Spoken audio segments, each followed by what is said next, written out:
رب تعالیٰ نے قرآن مجید فرقان حمید میں ارشاد فرمایا ویل لکل ہمزہ لمزہ، فرمایا ہر تانا دینے والے اور ہر عیب جوئی یعنی غیبت کرنے والے کے لیے بہت بڑی بربادی اور ہلاکت ہے۔ اور ایک دوسرے مقام پر ارشاد فرمایا وَلَا يَغْتَبْ بَعْضُكُمْ بَعْضًا، اے ایمان والو ایک دوسرے کی غیبت نہ کیا کرو، ایک دوسرے کی غیبت نہ کیا کرو۔ پھر آگے ارشاد فرمایا کیا تم میں سے کوئی ایسا ہے جو اپنے مردہ بھائی کا گوشت کھانا گوارا کرے؟ اب اس کا مطلب کیا ہے؟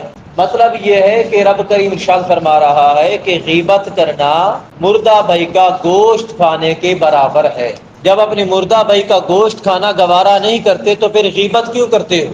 آقا علیہ الصلوۃ والتسلیم چل رہے تھے اور ساتھ ہی صحابہ کرام بھی تھے، کسی ایک شخص نے کسی کی غیبت کر دی، جب اس نے غیبت کی صحابہ کرام نے بھی سنا، آقا علیہ الصلوۃ والتسلیم نے سنا، تو آقا علیہ الصلوۃ والتسلیم کے چہرہ پر ناگواری کے آثار ظاہر ہوئے۔ آقا علیہ الصلوۃ والتسلیم نے دیکھا کہ قریب ہی راستے کے ایک مردار پڑا ہے۔ آقا علیہ الصلوۃ والتسلیم نے فرمایا جس نے اپنے بھائی کی غیبت کی ہے وہ کہاں ہے؟ جب اس کو سامنے لایا گیا تو آقا علیہ الصلوۃ والتسلیم نے فرمایا اس کو کھاؤ، مردار کو کھاؤ، مردار جانور سامنے مرا پڑا ہے، فرمایا کھاؤ۔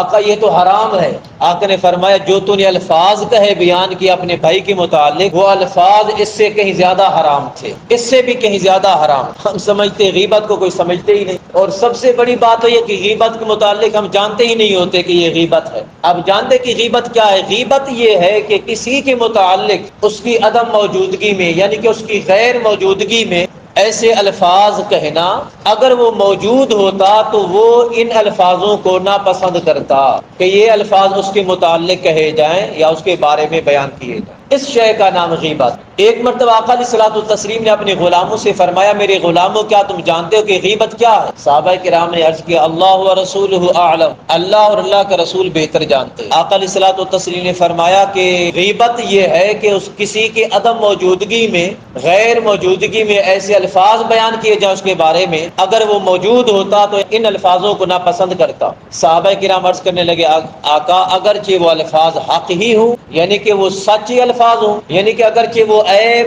وہ کمی، وہ نقص اس کے اندر موجود ہو پھر بھی غیبت جانا جائے گا؟ آقا علیہ الصلوۃ والتسلیم نے فرمایا یہی تو غیبت ہے میرے غلاموں، یہی تو غیبت ہے۔ اگر یہ الفاظ جو آپ بیان کر رہے ہیں، جس کے بارے میں کہے جا رہے ہیں، اگر یہ الفاظ، یہ طعنہ، یہ غیبت، یہ کمی، یہ نقص اس کے اندر موجود نہیں ہے تو پھر غیبت نہیں، پھر تہمت ہے۔ تہمت ایک اور جرم ہے، ایک اور گناہ ہے۔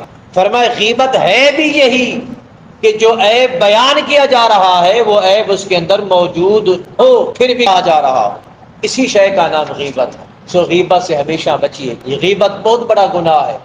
یاد رکھیے گا ایک مقام پہ آقا علیہ الصلوۃ والتسلیم نے اتنا بھی فرمایا کہ غیبت بد کرداری سے زیادہ بڑا گناہ ہے۔ بد کرداری اس سے بھی بڑھ کر بڑا گناہ۔ ارے بد کرداری ایک ایسا گناہ جس کی توبہ کی جائے تو مولا کریم معاف کر دیتا، لیکن غیبت ایک ایسا جرم ہے اگرچہ بندہ ندامت کرے، روئے، آہو بکا کرے، آہو زاری کرے، چیخے چلائے، سجدے کرے، ندامت کرے، پشیمانی کرے کہ باری تعالیٰ مجھ سے گناہ ہو گیا مجھے معاف کر دے، مولا کریم فرماتا ہے بندے نہیں، تو نے نافرمانی تو میری کی ہے لیکن غیبت اپنے بھائی کی ہے۔ جب تک اپنے بھائی سے جا کر اپنے گناہ کی توبہ نہیں مانگے گا، معافی نہیں مانگے گا، معذرت نہیں کرے گا، اسے سوری نہیں کہے گا، تب تک یہ گناہ میں معاف کرنے والا نہیں، جب تک وہ معاف نہ کر دے، کیونکہ یہ حقوق العباد میں سے۔ حقوق العباد نہ تو دنیا میں معاف ہونے والے ہیں اور نہ ہی کل قیامت کے دن معاف ہونے والے ہیں۔ قیامت کے دن بھی یہی قانون اور قاعدہ ہوگا، رب کریم دونوں کو سامنے کھڑا کرے گا،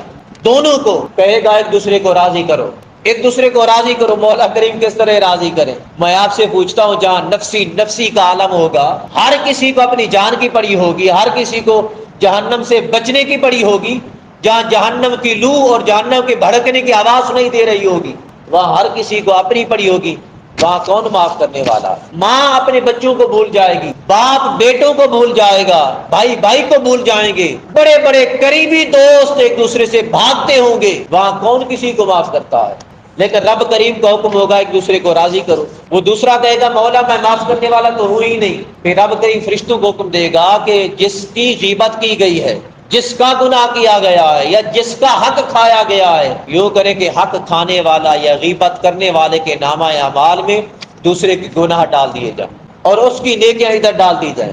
وہاں نیکیوں سے خسارہ بھگتانا پڑے گا، نیکیوں سے، اور گناہ لے کر بھگتنا پڑے گا یہ سزا۔ اس سے بہتر ہے کہ اپنی زبان پہ تالا لگاؤ، اپنی زبان پہ دھیان رکھو کہ الفاظ ادا ہونے والے کیسے الفاظ ہیں، کہیں ایسا نہ ہو کہ دنیا میں بھی ندامت کرنی پڑے اور کل قیامت کے دن بھی یہ جو ہم نیکیاں کرتے ہیں، نمازیں پڑھتے ہیں، کہ ایسا نہ کہ کریں تو ہم اجر لے جائے کوئی اور، گناہ کرے تو کوئی اور بھگتائیں ہم، ایسا نہ ہو۔ دعا ہے کہ رب کریم اپنی زبان کی گرفت اور اپنی زبان کی حفاظت کرنے کی توفیق عطا فرمائے۔